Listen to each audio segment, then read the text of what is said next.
Hey everyone, welcome back to Bluebobz channel. Today's episode is going to be a FMFL, that is a 5-minute first look. Just kind of giving a quick showcase of Orcs Must Die 3.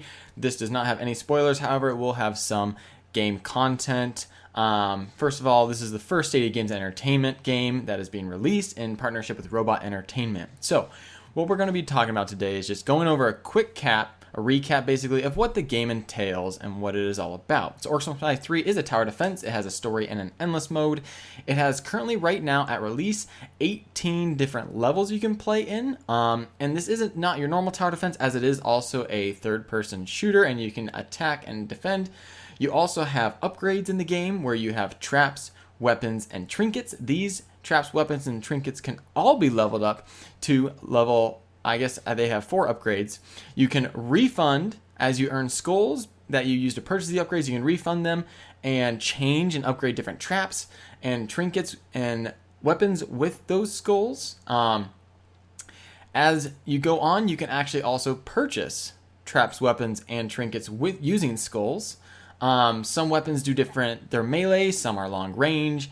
Every weapon has a primary and a secondary attack. The trinkets are used to cast spells and such. Right now there are 2 heroes. You can unlock a total of 6 and you can actually play as 4 in the game. So just a heads up, there are 4 different heroes. There are games called war scenarios. There are, sorry, not games, but levels that are war scenarios, and there are just your regular normal levels as well. War scenarios are huge. They're a much bigger map and have a lot more orcs. They also have leaderboards in the game. Actually, when I was recording this, I noticed all my high scores had disappeared for some reason, and I was no longer in the leaderboard, so not sure what happened there. A little bit of a bug. I'll probably reach out to Robot Entertainment about that.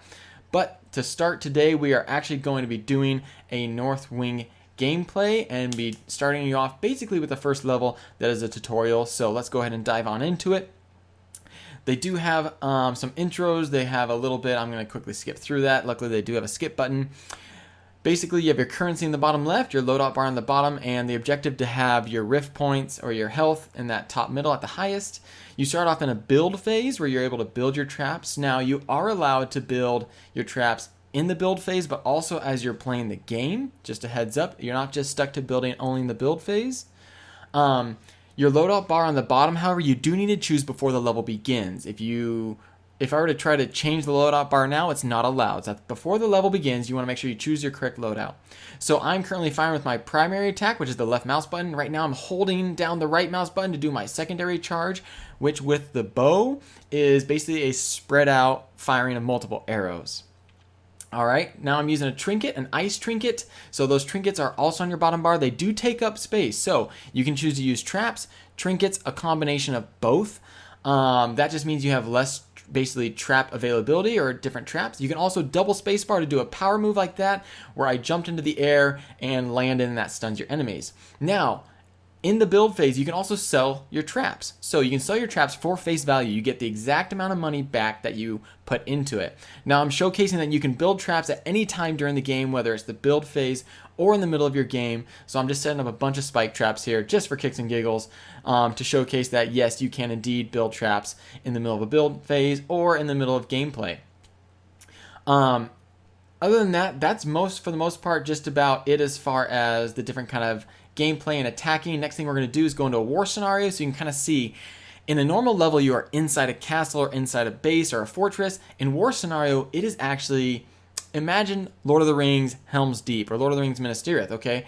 You can set up traps outside the castle, outside the fort, to help defend against the waves of orcs. They also have war scenario specific traps. So you see these massive basically towers I put down and these groups of archers that I lay down as well. These are war scenario only. So these traps, you can upgrade them at any time on the upgrade screen. However, they can only be used in war scenarios. So if you're going to play a war scenario level, you might want to take away some upgrades from other traps and upgrade these so that you can better your war scenario traps.